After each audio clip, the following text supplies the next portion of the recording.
Hi, how are you all? I'm Joanne Vassallo and I'm here to guide you through journaling your journey. We're going to do a month of journaling your journey. So there will be 4 sessions. And so this is about you getting into the habit of journaling daily. And this will guide you as to the different ways you can journal and how it can benefit you. So I want to start with uh, in the past, just there's been times where I have bottled up, my emotions or my thoughts unknowingly. And it wasn't until I sat down and really wrote things out that I really felt like I'd expressed it and let it out of my body. And when we hold emotions and thoughts in our bodies, we are really creating a blockage, for things to occur inside of our bodies. So it's really important that we release any negativity or anything that is not really going to be of assistance, as in storing it inside of our bodies. And energy is such an important thing. We really need to look after it because everything starts with energy. Energy is the beginning of all of the things that occur within your body, within your physical body, and that is pains, ailments, illnesses, all those sorts of things. So journaling can be not only a feeling of lightness because we're getting it out of our bodies, but it's also a very good maintenance, energy maintenance for our bodies as well. And on a mental, spiritual level and an emotional level, it's very clearing, right? So it keeps us very light. And so I want to go through, a lot of the things that I've experienced too in the past where um, I found different ways to journal. It's like you don't want it to feel like a burden. You want it to feel like it's something that you look forward to doing because you can have positive things in your journal too. And there's all these different ways that you can journal, and it needs to be fun, even if you're letting go of some ugly stuff. So one of the things I want to tell you about is, you want to write in a environment that really suits you with no disruptions, and just be in the ambience of comfort and being really free, and again having no interruptions so that you can just focus on that time, being in the moment and just being with yourself to be free. Right. So consistency is key. This is why I am saying that if you could do this every day for a month, I think it would become a habit. If you feel that you need more than that, then continue to do this over and over again to remind yourself every single month that it's so important to release things from the body. And this is just one way and one tool that can really assist you in letting go of a lot of things. So adding your time to your calendar can help. And I know that every day things change, and sometimes we are unable to do something at a particular time that we've allocated because something's come up, but it will remind you and prompt you to remember to do this if it's not something that you would normally do. Because in the beginning, it may be a little bit like, oh, I've got to remember to do this. It won't become a habit till you've done it every single day for at least 3 weeks. So consistency is key. Adding it to your calendar can create time and space to achieve this. And be really excited about it because it's your little moment, your time, and you don't have to do it for an hour. Like, you can do it for 15 minutes. So you choose how long you want to do it for, and you might start off really small and just allow it to grow every day as you get used to doing this. So feel the joy in your expression. If you're having a sad day, honor that and allow yourself to express the sadness or the heaviness. What time are you going to choose? So some people just want to spontaneously write throughout the day. And so they will keep their diary or their journal close by on their desk if they're working. And every now and again, they might just want to prompt a thought down or whatever. And that's one way that you can do it. The other way is to think about when is the best time for you. Do you want to wake up in the morning and do a journal first thing in the morning about your sleep, your dreams, about how you feel that morning and how you want your day to proceed to be, what you've got planned for the day? Do you want to write about the day before? You can do that also.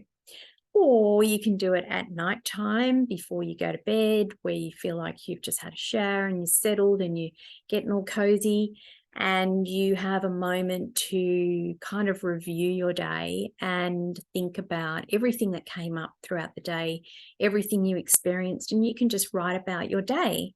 It's as simple as that. So it is about sometimes being conscious and having the intention to be creative for as long as it takes. And it is so, so powerful. I can't tell you how powerful it is. And the more that you do this, the more that you feel really aligned with releasing and letting go.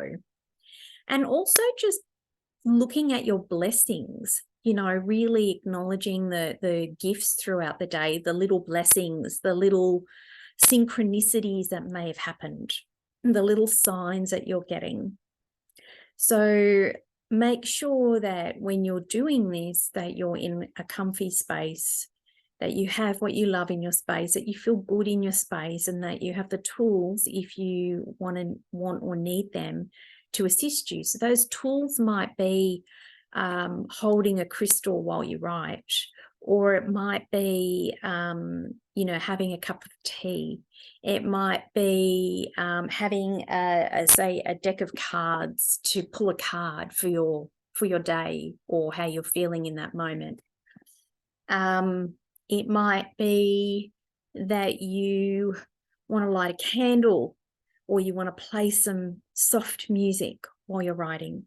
So these are just some things that you can do and kind of create like a little ritual in a way, right? So the first things that you're going to need is, of course, a journal. Now, I recommend that you have two journals. One journal for your everyday experiences, thoughts, blessings, and the good things, the really exciting things, or the things that you just want to remember. And then also a book that you can write all of your heavy stuff in. So if you have any emotional stuff coming up, and it might mean that you only write in one book that particular day, because maybe nothing ugly came up that you need to express. But all in all, so these are the ones I've chosen for me. And so this is my good journal, my white journal, I want to call it, my yin journal. And then I've just got like a normal school notebook here that I want to write all my yucky stuff in, because what I want to do with this is I want to burn it when I'm finished. And that is just a little ritual that I like to do with all the negativity and the yucky stuff that I let out. And so I've basically just gotten a normal exercise book for that. And so I can just write the stuff in there and not be feeling guilty that I'm writing some yucky stuff in my really nice journal. Now, with my really nice journal, these ones do exist.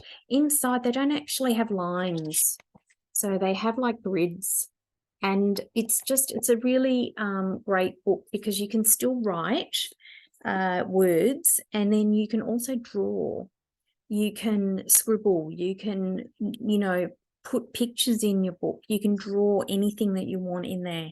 So I love those kind of neutral books where you can just explore and not have to be a certain way or make it a certain thing. The other thing is it's really important to have a good pen.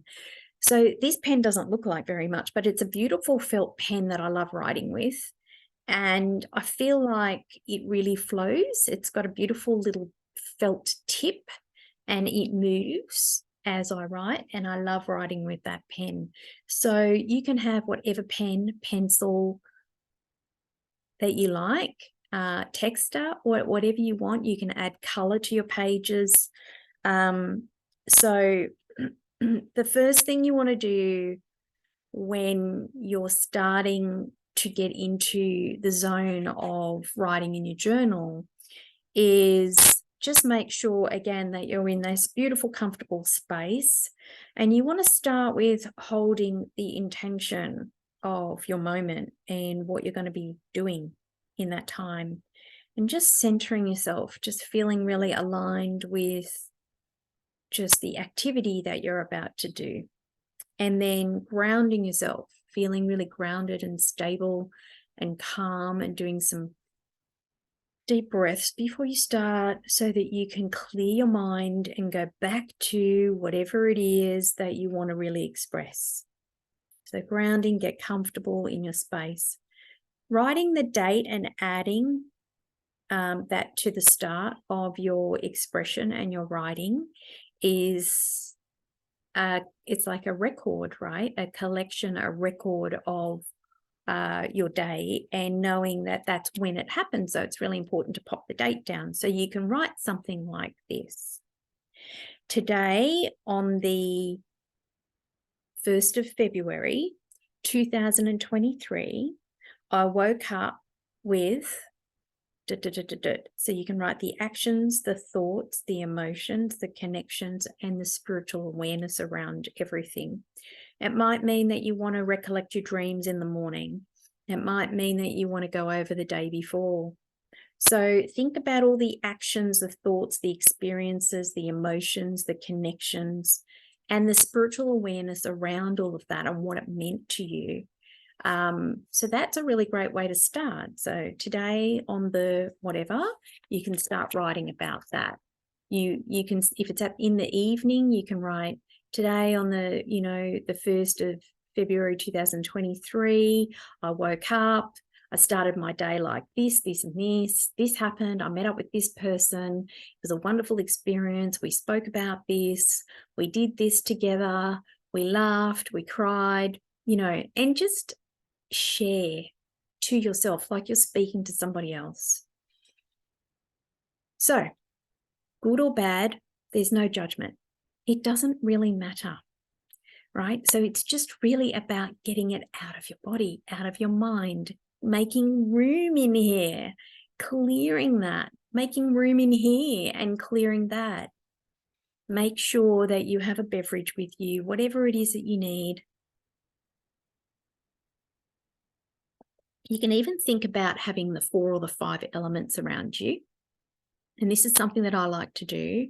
So for me, if I'm not writing in my journal outside on the ground, something that reminds you of the earth, that is an earth element, is a crystal or a rock, or just something that makes you feel like it's connecting you to the earth. You can also journal outside, so that's, you don't need anything if you do that. And this will just help you to enhance your experience and just assist you and support you as well. Fire is lighting a candle, or if it's winter where you are and it's cold, you can have the fire burning, like an indoor fireplace or an outdoor fireplace.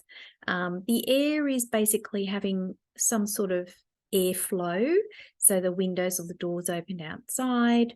You can even have a vaporizer burning with essential oils in it that just promotes the air flow. And then on the metal, if you want the 5th element, you can have jewelry or a sculpture, or even some metal crystals you can get, like that contain metal minerals. Yep. So you could be wearing jewelry, that's fine, there's your metal. And then, just expressing, the elements help you to express, they help you to get deep and really connect with your writing and yourself. So it broadens your awareness and your clarity, and just the realization and the acceptance and just supporting you generally. So just allowing you to be free and not have any sort of underlying fear, because putting pen to paper is the most important thing. But what can come up for a lot of people is writing in the journal can bring up fears of maybe somebody getting a hold of the information or reading it accidentally or finding your journal or whatever, or just making it real, like expressing it and making it real. And or, a lot of the time we have experiences that aren't really nice that we kind of just don't want to remember. So this is something that, comes up for a lot of people. The fear of it not being perfect, the fear of it not looking the way you want it to look or that you thought it would look. None of that really matters. It's just allowing yourself to surrender and let it out. So, when this stuff comes up, it kind of explains some of your blocks and how you're not able to release and let go of a lot of things. So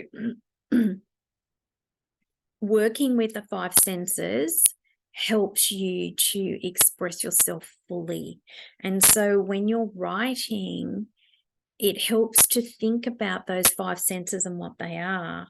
So your smell, your sight, your touch, your hearing, your taste, all that helps with expression and in what you're writing about. So, for example, you might want to write about when you woke up in the morning and you smelt the rain because it was raining in the morning, and then you felt at peace and relaxed with the sound of the rain and you could smell it, and you decided to put some aromatherapy on in the morning and it was for a particular reason.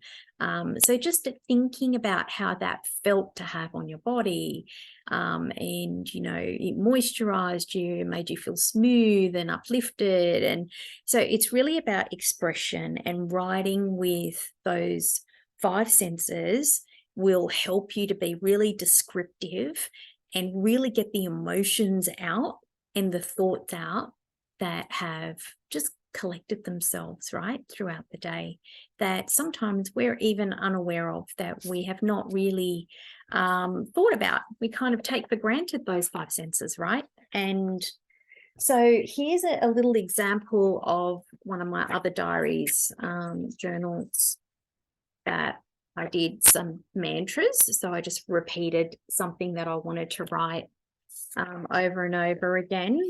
And then also with my writing, I might come across a little feather and I just sort of taped that into my page because it was something that came to me on a particular day. If you don't know me, one of the big things I really believe in is asking for a sign, and